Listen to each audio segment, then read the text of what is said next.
Let us study the 8th chapter, that is correspondence with depositors.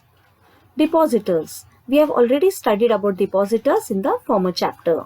So who are depositors? Depositors are the unsecured creditors of the company who provide money to the company for a period ranging from 6 months to 36 months.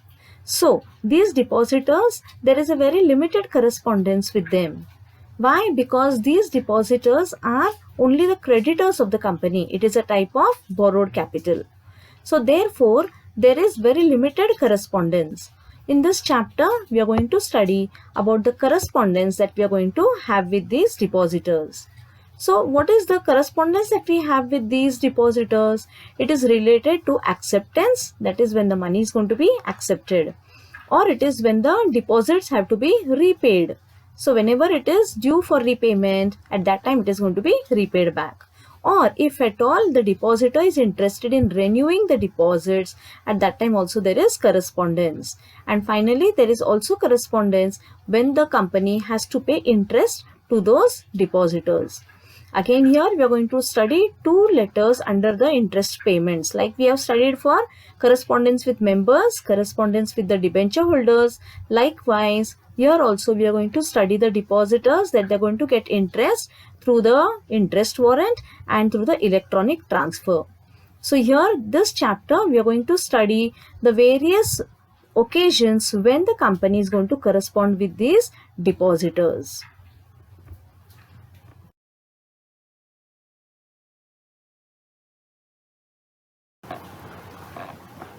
Now, let us study the various precautions that a secretary has to take while corresponding with the depositors.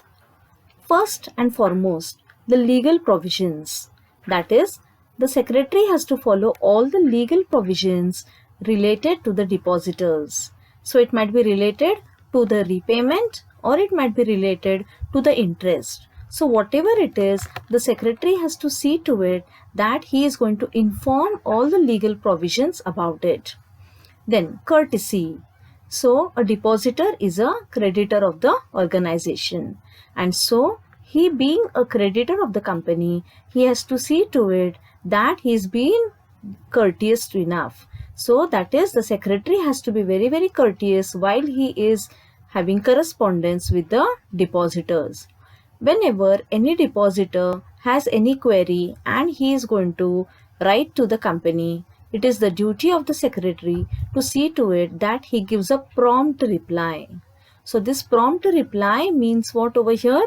That is where whenever there is any sort of query or anything he wants to know, he has to reply accordingly to it. Accuracy. Next point. So accuracy means what here? That is wherein whatever information is going to be provided, it has to be accurate. It might be related to the interest, it might be related to the principal amount that has been deposited. So the secretary has to see to it that he is going to accurately provide the information. Image and goodwill. So whatever is going to be the correspondence with these depositors, the company has to see to it that it is not going to lose out the goodwill and will not spoil the image of the organization.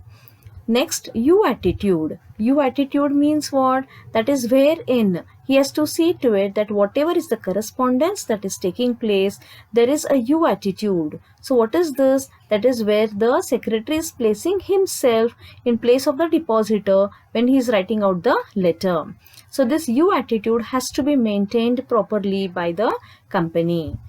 Conciseness, that is wherein whatever letters are going to be there, the secretary has to see to it that there is conciseness, which we say as to the point. So all the letters written have to be to the point, written to the depositors. And then we have maximum secrecy. Depositor being a creditor of the company, it has to be seen to it that no confidential matter is leaked out to the depositor, and so he has to tactfully deal, the secretary has to tactfully give out the information to the depositor. So these are the various precautions that a company has to take while corresponding with the depositors. Now further, we are going to study the various letters that is there when we are going to correspond with the depositors.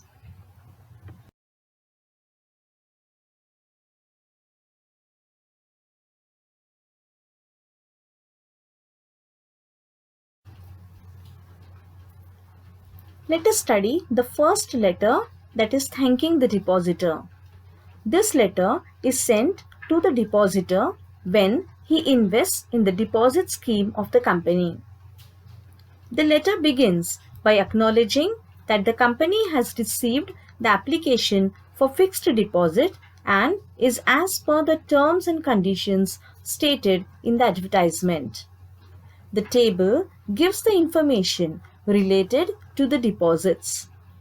It informs about the receipt number, amount deposited, period of deposit, rate of interest, and the bank details.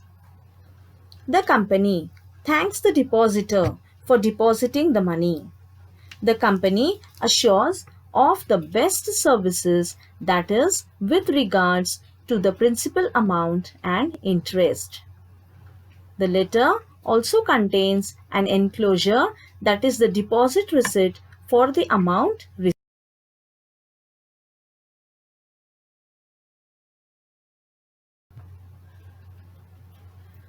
Payment of interest. Interest is given to depositors at a fixed rate. The company pays interest through interest warrant and electronic transfer. Let us study payment of interest through interest warrant. The letter informs them at the beginning that a resolution has been passed about the interest to be paid. The enclosure of interest warrant is also mentioned. The letter mentions about the TDS, that is, tax deducted at source if any. In this letter, the amount of interest is not taxable. The letter also informs that the interest warrant is enclosed, which has to be detached from the letter. Electronic payment of interest. This letter is sent whenever the interest is sent electronically, that is, directly credited to the account of the depositor. It mentions about the resolution passed for the payment of interest according to the amount invested. It then mentions the details about the rate of interest and amount of interest to be given. The letter informs that the company has complied with the provisions related to the deposits. The table gives the details about the deposit, rate of interest, amount of interest, and TDS if any deducted. The letter concludes by informing that interest will be credited in the bank account provided by the depositor. The difference in both the letters is that in the first letter, interest warrant is enclosed, and in the second letter, it mentions about the interest credited in the account.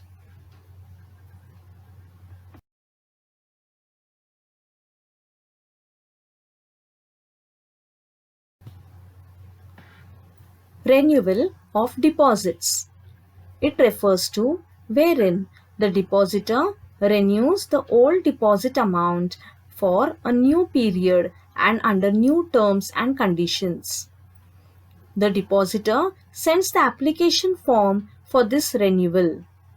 The company then sends this letter that the deposit is renewed. The letter begins by acknowledging that the application has been received along with the original deposit receipt. The letter informs that it was placed before the board of directors for their consideration and approval. It then mentions that a resolution has been passed for the approval. It then mentions about the deposit receipt that is enclosed along with the letter.